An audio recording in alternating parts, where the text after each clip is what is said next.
Hi mutual ஃபண்ட்ஸை பொறுத்த வரைக்கும் SIP lump sum பண்ணுற ரெண்டு கான்செப்ட் இருக்குங்க. இந்த கான்செப்ட் ரொம்ப ஈஸி தான். பட் ஃப்ரீக்வெண்ட்டாக நிறைய கிளைண்ட்ஸ் வந்து பார்த்தீங்கன்னா இதுக்கு வந்து டவுட்ஸ் வந்து கேட்டுகிட்டே இருக்காங்க. அதுக்கான ஒரு கிளாரிட்டியான ஒரு வீடியோ தான் இந்த வீடியோ.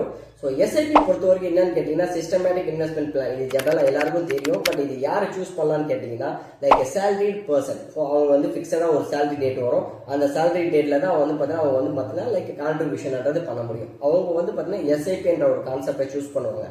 லம்சம் பண்ற கான்செப்டை யார் சூஸ் பண்ணுவாங்க கேட்டீங்கன்னா சின்ன சின்ன வியாபாரம் பண்றவங்க, பிசினஸ் பண்றவங்க, இவங்களால வந்து ஃபிக்ஸடா ஒரு டேட்ல எல்லாம் வந்து இன்வெஸ்ட்மெண்ட் பண்ண முடியாது. பட் இவங்க வந்து அவங்களும் இன்வெஸ்ட்மெண்ட் பண்ணணுன்ற ஒரு இன்ட்ரெஸ்ட் இருக்கிறவங்க லம்சம்னு சூஸ் பண்ணுவாங்க. பட் எஸ்ஐபி லம்சம் ரெண்டு பேருக்குமே மியூச்சுவல் ஃபண்ட்ஸை பொறுத்த வரைக்கும் டைம் டியூரேஷன், ரிட்டர்ன் எக்ஸ்பெக்டேஷன் எல்லாமே காமனாக தாங்க இருக்கும். ரெண்டு பேருமே உள்ள வரணுன்றதுக்காக தான் எஸ்ஐபி லம்சம் பண்ற ஒரு ப்ராசஸ் வந்து இனிஷியேட் பண்ணி வச்சிருக்காங்க.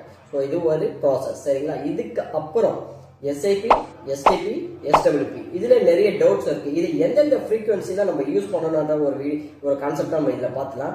எஸ்ஐபின்றது வந்து பார்த்தீங்கன்னா சிஸ்டமேட்டிக் இன்வெஸ்ட்மெண்ட் பிளான். இதுக்கு முன்னாடி சொன்ன மாதிரி நம்ம பேங்க் அக்கௌண்ட்ல இருந்து ஒரு சேவிங்ஸ்க்காக நம்ம வந்து பார்த்தீங்கன்னா காசை வந்து இன்வெஸ்ட்மெண்ட் பண்றோம். இது ஃபர்ஸ்ட் ப்ராசஸ்.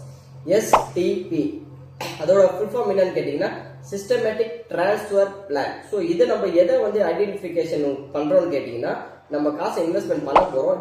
இப்போ பிரசென்டா வந்து மார்க்கெட் வந்து ரொம்ப ஹை வேல்யூஷன்ல இருக்கு. ஸோ நம்ம ரிஸ்க் எடுக்க முடியாது. அந்த டைம்ல நம்ம என்ன பண்ணுவோம்னா அந்த சின்ன கான்ட்ரிபியூஷன் அமௌண்ட்டை கூட நம்ம வந்து பார்த்தீங்கன்னா debt funds similar like FD மாதிரி இருக்கும். அந்த ஃபண்ட்ஸோட ரிஸ்க் அப்பிடைட்ன்றது அதுல இன்வெஸ்ட்மெண்ட் பண்ணிட்டு மார்க்கெட் எப்பெல்லாம் ஃபால் ஆகுதோ அதுக்கு ஏற்ற மாதிரி நம்ம ஃபண்ட்ஸ் வந்து பார்த்தீங்கன்னா டெட் ஃபண்ட்ல இருந்து ஈக்விட்டி மியூச்சுவல் ஃபண்டுக்கு டிரான்ஸ்ஃபர் பண்ணுவோம். ஸோ வந்து பார்த்தீங்கன்னா இது சிஸ்டமேட்டிக் டிரான்ஸ்ஃபர் பிளான். எஸ்டபிள்யூபி இது எப்போ நம்ம இனிஷியேட் பண்ணணும்னு கேட்டீங்கன்னா காசு இன்வெஸ்ட்மெண்ட் பண்ணிட்டோம். காசு இன்வெஸ்ட்மெண்ட் பண்ணிட்டு டெட் வந்து மியூச்சுவல் ஃபண்ட்ஸ், ஈக்விட்டி மியூச்சுவல் ஃபண்ட்ஸ்க்கும் கொண்டு வந்துட்டோம். அது ஓரளவுக்கு வளர்ந்துச்சு, ஒரு அமௌண்ட் வந்து சேர்ந்துடுச்சு. அதுக்கப்புறம் அதுல இருந்து நம்ம எடுக்க போறோம் அமௌண்ட், அதுதான் எஸ்டபிள்யூபி.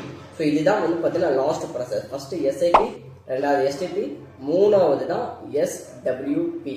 ஸோ இதுதான் வந்து பார்த்தீங்கன்னா உங்களுக்கு இது ஃப்ரீக்வன்சி. ஸோ இந்த ஒரு வீடியோ ரொம்ப யூஸ்ஃபுல்லாக இருக்கும்னு நினைக்கிறேன்.